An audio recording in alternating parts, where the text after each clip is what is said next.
Yuhu, subscribe ya.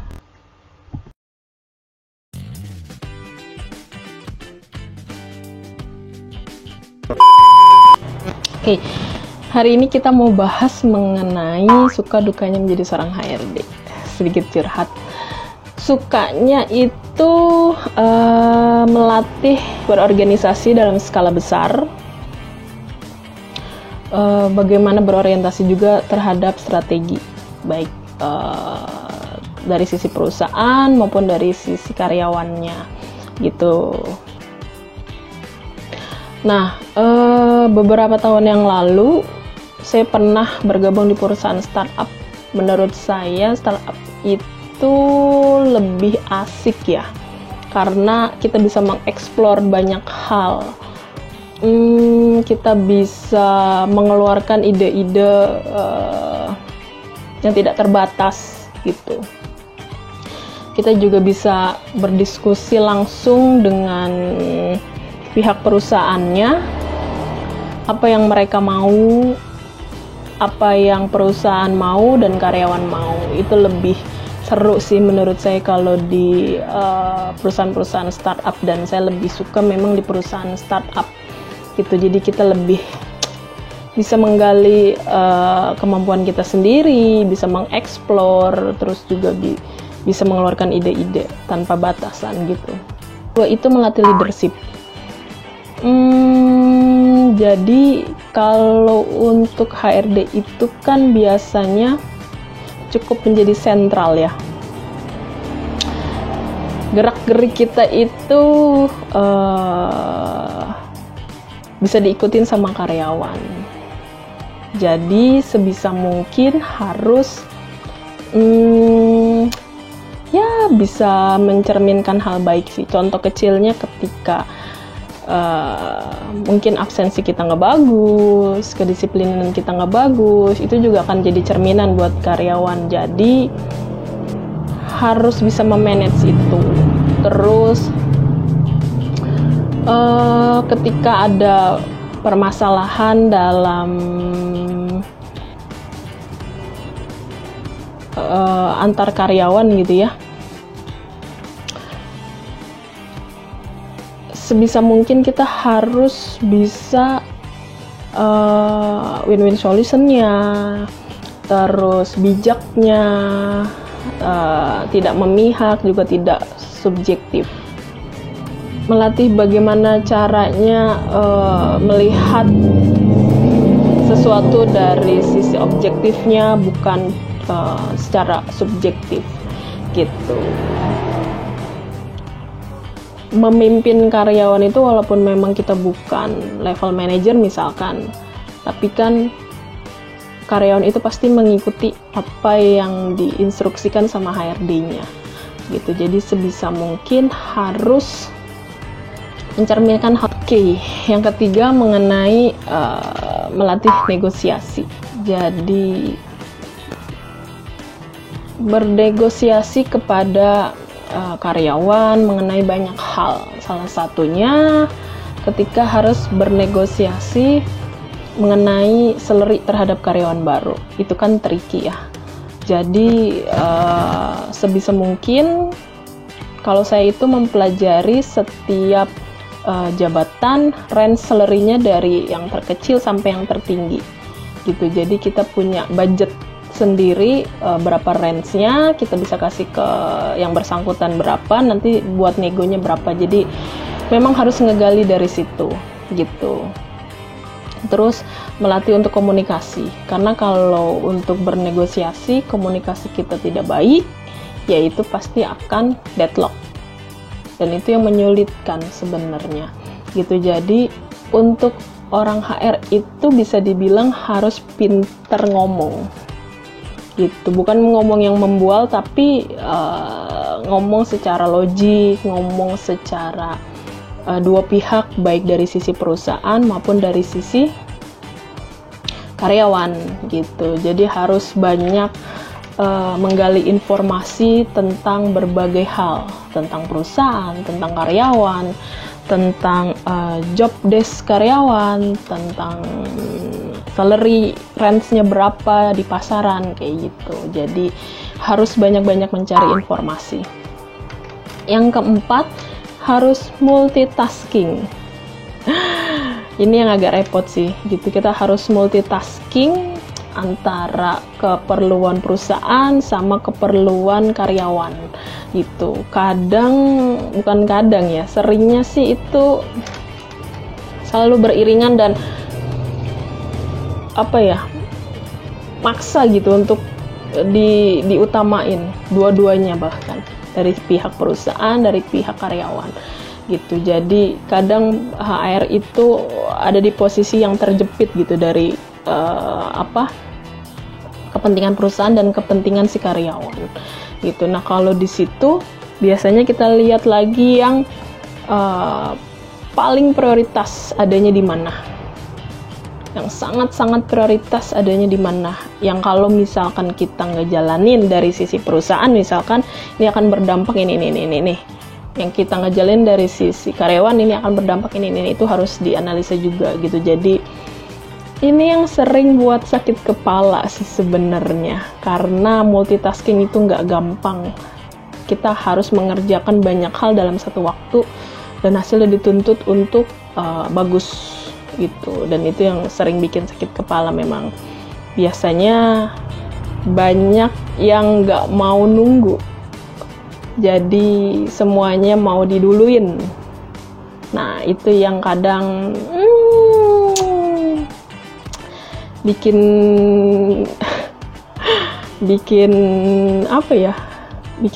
mumet gitu. Terus yang kelima itu melatih komunikasi.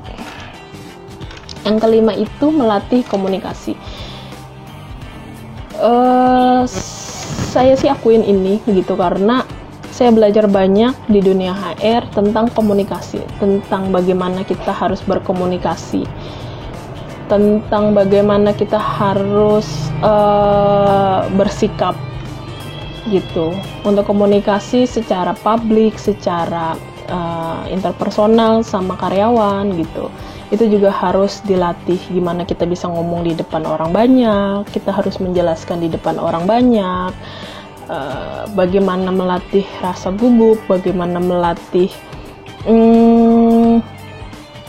rasa malu untuk bicara di depan orang banyak. Itu bener-bener dilatih sih gitu. Terus bagaimana kita berkomunikasi dengan karyawan, itu bener-bener dilatih gitu. Kadang kan ada karyawan yang ngeyel, ada karyawan yang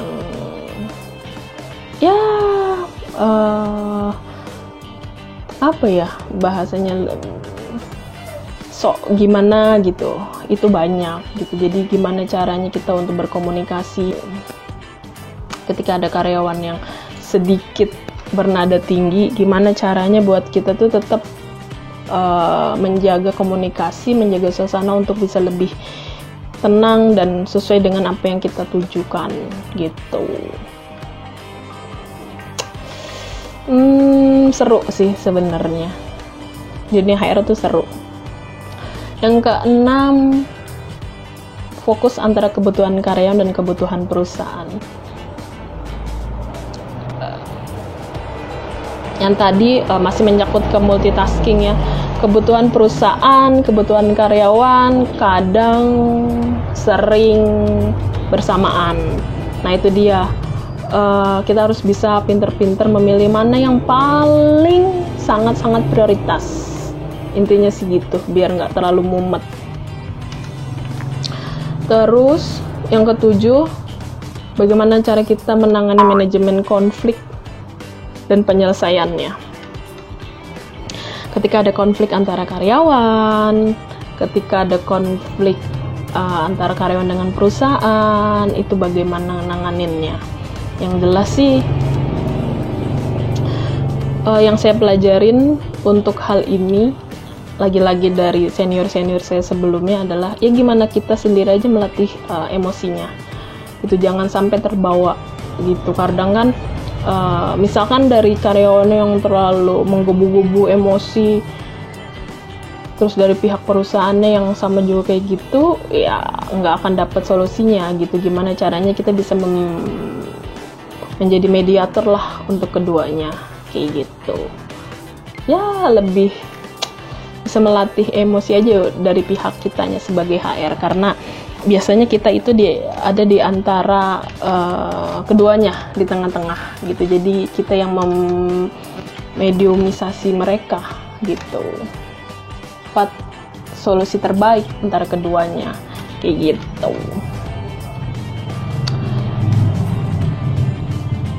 Yang 8 itu hal yang sukanya kalau menjadi HRD adalah ketika kita bisa meng-hire orang yang sesuai kualifikasi pasti, terus cocok sama atasannya, terus gampang untuk di-develop itu. Jadi kita merasa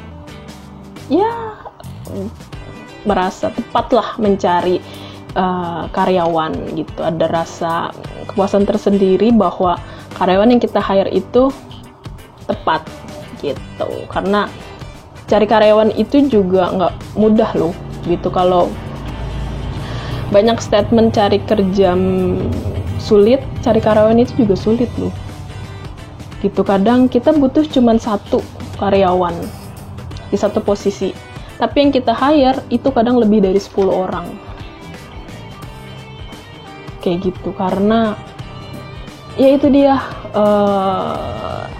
kualifikasinya, banyak pertimbangannya yang akhirnya kita cari dengan berbagai macam pembanding antara karyawan yang satu dengan karyawan yang satu, antara calon karyawan yang satu dengan karyawan yang satu. Kita bandingin segala macam, itu kadang-kadang kalau ditotalin bisa sampai 10 lebih loh, padahal kita cuma butuh 1 orang gitu. Jadi ketika kita bisa dapat yang tepat, yang cocok, itu ada rasa senangnya sih gitu. Terus yang ke-9, kita bisa mengerti semua job desk karyawan itu. Jadi mungkin ketika teman-teman HR akan pindah posisi di perusahaan yang lain, tidak lagi di posisi HR, dia mau di posisi yang lain, misalkan akunting, misalkan audit, internal audit gitu ya. Jadi sudah tahu nih job desk-nya apa gitu, dia sudah tahu gambarannya itu bagaimana. Jadi ya agak lebih mudah untuk pindah posisinya ketika mungkin dia dimutasi mungkin, atau dia melamar di posisi yang lain kayak gitu. Yang 10 banyak kan. Yang ke-10 itu bisa kenal dengan semua divisi. Itu otomatis, karena apa? Karena kita yang pertama kali hire mereka, kita yang proses mereka, kita yang interview mereka gitu. Jadi itu udah otomatis kenal, jadi kita bisa banyak teman lah setidaknya gitu. Untuk dunia HR itu serunya gitu. Terus yang ke-11, kita bisa tahu berbagai macam karakter orang. Kita bisa tahu ada yang karakternya pendiam, ada yang karakternya ceplas-ceplok. Jadi kita harus punya akal, banyak akal kayak gitu. Itu untuk sukanya. Untuk dukanya sih biasanya kalau saya bisa sharing di dunia HR itu, dukanya yang pertama adalah ketika kita udah hire orang nih, terus kita berharap dia udah bisa stay gitu ya, tapi dia cabut. Aduh, itu kita mulai lagi dari nol, seleksi lagi, kita proses lagi, panjang lagi prosesnya kayak gitu. Itu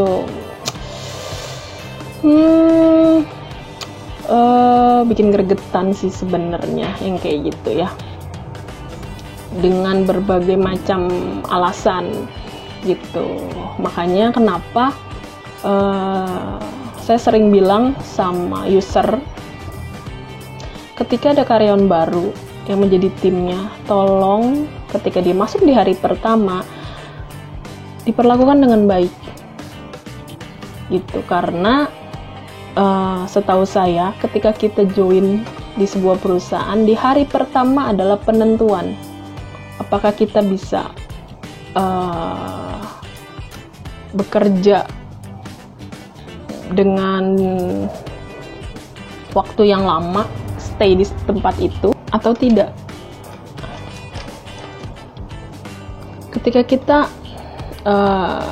Ketika hari pertama karyawan baru bergabung,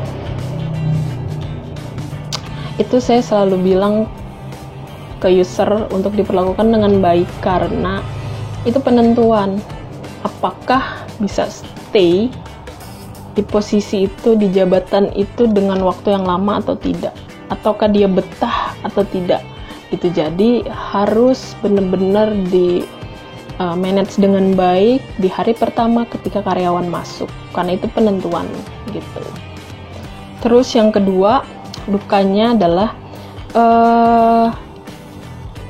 ketika kita tidak bisa terima karyawan gitu. Biasanya kan kalau kita hire itu kita pasti cari kandidat lebih dari satu. Nah, biasanya itu saya terkadang langsung informasiin ke karyawan ketika memang dia sama sekali nggak lolos. Ketika interview, ketika hasilnya memang tidak sesuai, biasanya saya ada beberapa yang langsung saya informasikan bahwa orang tersebut tidak bisa bergabung di perusahaan kayak gitu. Dan itu sih rasanya nggak enak ya, karena udah pasti sih karyawan tersebut kan juga mengharapkan dia bisa bekerja kayak gitu, bisa bergabung di perusahaan itu kayak gitu. Itu yang cukup menyulitkan sebenarnya. Yang ketiga, ketika kita harus memberikan sanksi pada karyawan. Ketika kita harus memberikan sanksi, misalkan kita harus SP karyawan gitu, apalagi karyawan yang udah cukup deket juga sama kita, itu sulit sih sebenarnya. Tapi bagaimanapun memang harus dijalanin. Biasanya saya kalau mau kasih SP ke teman-teman gitu ya, apalagi yang udah cukup deket, saya selalu bilang di awal bahwa saya hanya jalanin tugas dari manajemen, saya hanya jalanin tanggung jawab saya sebagai HRD.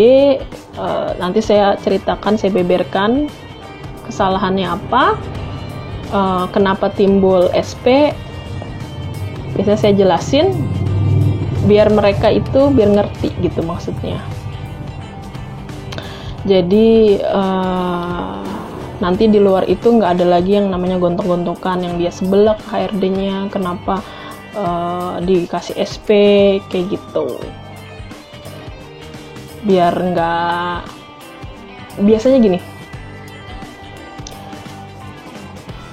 ada yang ngerasa misalkan udah deket gitu ya, terus ketika kita ngasih SP gitu, nanti dia akan berpikir, loh lu kan deket, kenapa harus di SP, kenapa gue dikasih sanksi kayak gitu. Itu yang saya hindarin sebenarnya. Makanya di awal saya selalu bilang belakangan ini, ketika saya kasih SP ke karyawan, apalagi karyawan yang secara personal cukup deket, saya infokan bahwa ya ini dari manajemen, ini tanggung jawab sebagai HRD, makanya kenapa saya berikan sanksi atas tindakan dia yang melanggar peraturan ini, makanya timbul SP kayak gitu.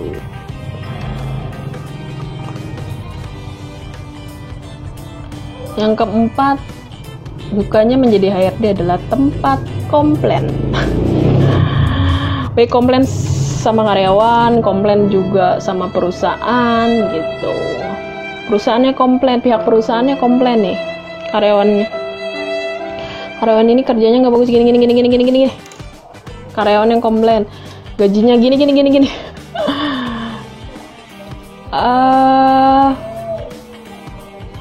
Saya dengerin dulu di awal komplainnya apa. objektif atau enggak kalau dari sisi karyawan. Kalau seandainya komplainnya nggak objektif, ya paling saya cuma dengerin aja gitu, nggak saya sampein, nggak dibahas lagi ke pihak terkaitnya kayak gitu. Tapi kalau komplainnya objektif, ya pasti akan saya terusin lagi gitu. Terus yang kelima, dukanya adalah ketika menghadapi perselisihan antar karyawan.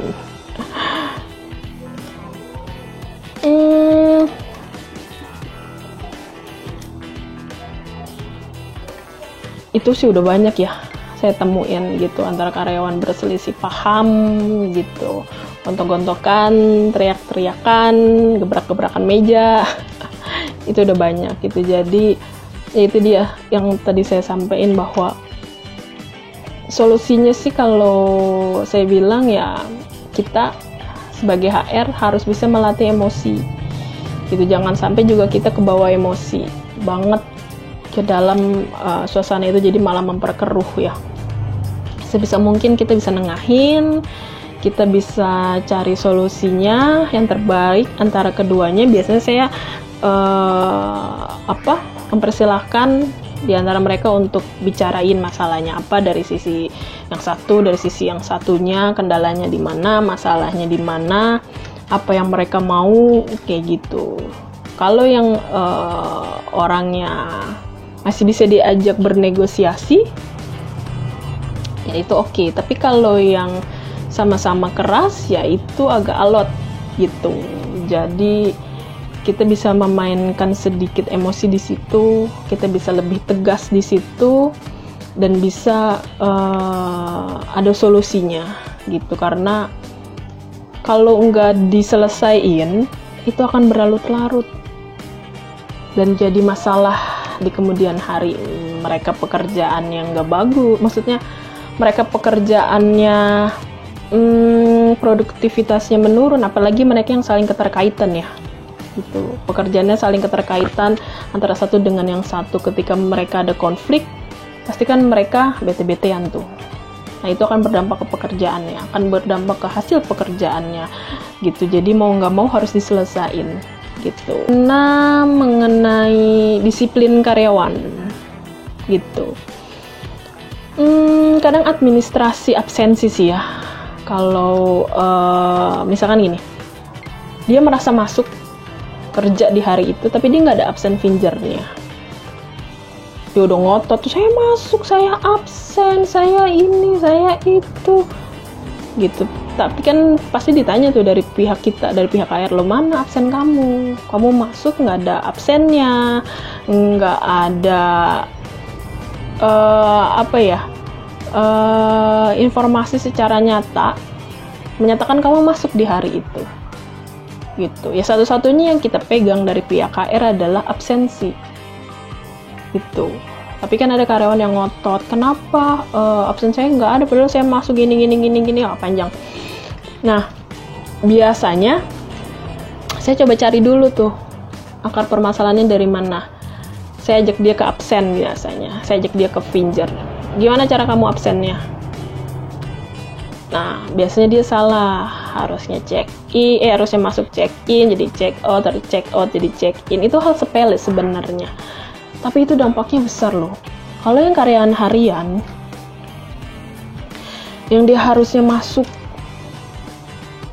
dibayar, yang nggak masuk dibayar, terus dia masuk dia nggak ada absennya, terus dia nggak dibayar, itu kan pasti komplain gitu. Jadi teman-teman juga harusnya bisa memperhatikan ketika jam masuk harusnya bagaimana fingernya, ketika jam pulang bagaimana fingernya. Jangan sekedar asal absen, oke, thank you, selesai, pulang, bye, nanti nggak ada absennya, komplain gitu. Jadi dari pihak karyawannya juga harus bisa memperhatikan itu sih. Terus dukanya tarik ulur emosi. Aduh, Kalau kita nemuin karyawan yang nyolot, karyawan yang susah diatur, cukup keras kepala, yaitu kita gimana caranya untuk bisa menghandle emosi gitu. Jadi saya belajar banyak sih sebenarnya dari HR ini, gimana kita caranya mengatur emosi, gimana cara kita berkomunikasi, bagaimana cara kita bernegosiasi, bagaimana cara kita berpikir, bersikap gitu. Banyak hal yang dipelajarin dari dunia HR ini yang bisa kita praktekkan di keseharian gitu. Terus yang kedelapan buat saya, dukanya adalah ketika kita diremehkan secara umur. Yang kedelapan, ketika kita diremehkan secara umur. Saya sering sih dapat hal ini gitu. Ketika saya menegur karyawan yang usianya jauh lebih tua di atas saya, biasanya mereka mikirnya lu anak kecil ngapain gitu. Negur kita tuh lebih senior, kita lebih tahu pekerjaan kita lebih ini, lebih itu, lebih ini, lebih itu, lebih ini. Itu sering gitu. Tapi belakangan sih saya cuman mikir, ya saya jalanin tugas, saya jalanin tanggung jawab saya. Itu yang selalu saya bilang di awal ketika saya mau berkomunikasi mungkin atau menegur atau apa, saya selalu bilang bahwa di awal saya hanya menjalankan tugas, saya hanya menjalankan tanggung jawab saya sebagai HR. Saya harus melakukan tindakan ini gitu. Jadi terserah karyawan tersebut mau bagaimana, setidaknya saya hanya menjalankan tanggung jawab gitu. Biasanya sih saya selalu ngomong kayak gitu. Itu memang kenapa mungkin ya kalau di dunia HR itu kan terkadang banyak yang dicari untuk usianya yang minimum lebih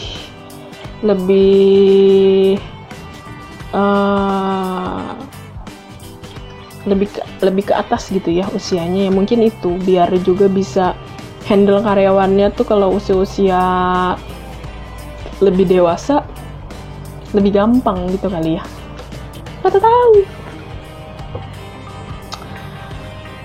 Terus yang terakhir, yang ke-9, dukanya menjadi seorang HRD adalah ketika kita harus melakukan pemutusan hubungan kerja atau PHK. Itu sulit. Nggak tega beneran.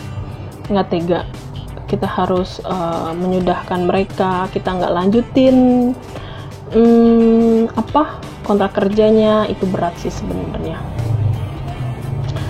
Tapi seiring berjalannya waktu, ya mau nggak mau harus dilakuin yang namanya pekerjaan. Suka dukanya menjadi HRD. Terus dari semua itu yang paling penting adalah HRD itu harus bisa menjaga rahasia gitu. Untuk hal-hal konfidensial yang memang tidak bisa dipublish, ya jangan dipublish. Mengenai informasi perusahaan, mengenai informasi karyawan, itu tidak bisa dipublish gitu. Kadang kan kita juga ada satu waktu karyawan sharing ke kita gitu mengenai pekerjaannya, mengenai pribadinya. Ya janganlah itu di sharing ke orang lain gitu, jangan dipublish, jangan jadi ember bocor gitu karena konfidensial. Kalau ada di posisi HR, usahakan untuk bisa menjaga rahasia yang memang hanya untuk konsumsi HR. Ya udah, konsumsi HR aja, jangan sampai dia beber ke divisi lain gitu ya. Itu salah satu hal yang penting menurut saya sih gitu. Oke, terima kasih.